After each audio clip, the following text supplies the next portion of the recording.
Malay is an interesting guy. I talked about him on my show the other day. I think for Bitcoin, if Argentina goes to Bitcoin, I think that's a very good thing. The concern I have with him is he's pro-Israel, and he's pro-Israel that's part of the war machine. That's part of the military-industrial complex, and which is part of the central banks. The central banks fund the war machine, and so that a Bitcoin president in El Salvador, that overall is a good thing. This particular guy, I don't know. I don't know that I'm that excited about him. And with regard to why he Bitcoin says a lot of things. He says he's an expert in tantric sex, right? His key, what he learned from Donald Trump, is that the way to get through the gatekeepers in the media world is by hitting them with a barrage of insanity.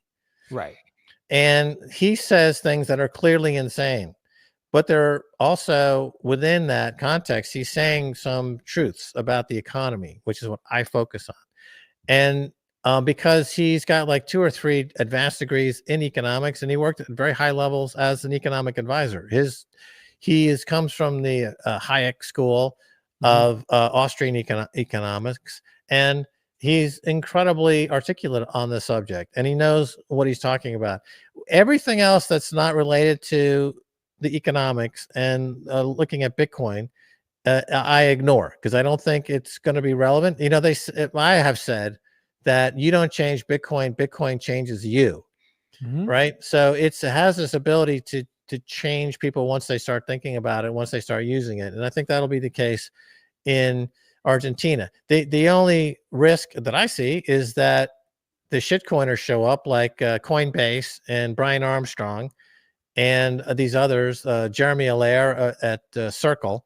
And those guys are on the level of CZ or Sam Bankman-Fried. They're incredibly bad actors, and they're destructive. And they have as all con men do, they have a way of worming their way into situations. So hopefully he can avoid, getting attacked by those folks. We're working to kind of get a mission to Argentina, to representing what's been going on in El Salvador, and talking about what we feel would be the right course of action would be to set up a similar perimeter to keep out the shitcoins, because there's no incremental gain you're going to get from a shitcoiner that would be worth sacrificing the brand value of being Bitcoin maximalist, right? So Bitcoin maximalism as a brand carries with it incredible benefits that no incremental gain from some minor shitcoin can ever hope to bring to upset that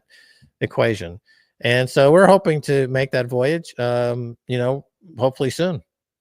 Yeah, my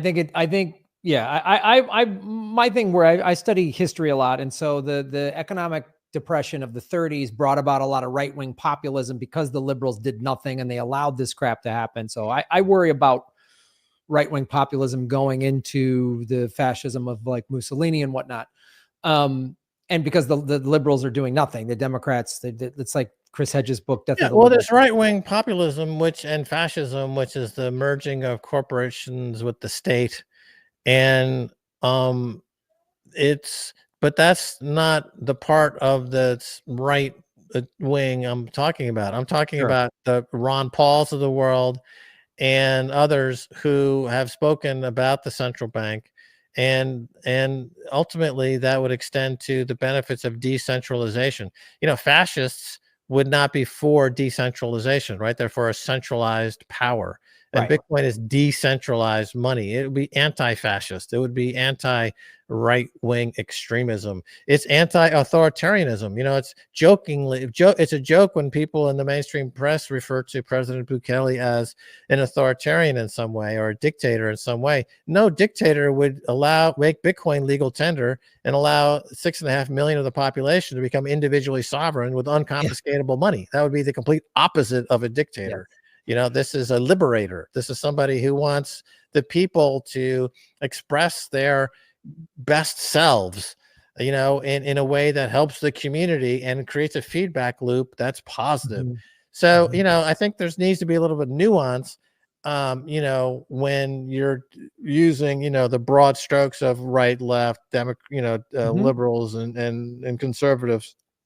What I'm saying about the conservatives are that within the conservatives are the hard money crowd, the Bitcoin crowd, the Ron Pauls, the audit the Fed crowd, the people who are saying that fiat money is really the root of the problem. If you go back to Occupy Wall Street, which is kind of a left-wing phenomenon, they rightfully pinned the blame on Wall Street.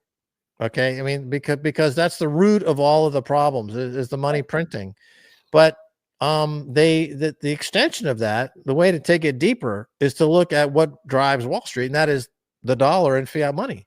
So anyone who was doing Occupy Wall Street should be, all about getting on the Bitcoin train. Our friend Lee, what's his? Camp. Lee Camp, right? Lee Camp is like he came out of Occupy Wall Street. He made his bones on Occupy Wall Street, and we were talking to him about Bitcoin forever. He's not jumping on it. Tim Pool got him on it a little. I got him on it a little. Tim Pool, he's been circling the Bitcoin, for years now. He's not willing to come down to El Salvador and actually, if he got an open invitation. Joe Rogan, why is he playing dumb? What's wrong with Joe Rogan? I mean, he's a smart guy. Why would he be so tone deaf when it comes to Bitcoin? Where are these people? And the fact is that they're missing the boat. They're going to miss it. They're going to be left holding their dick, basically.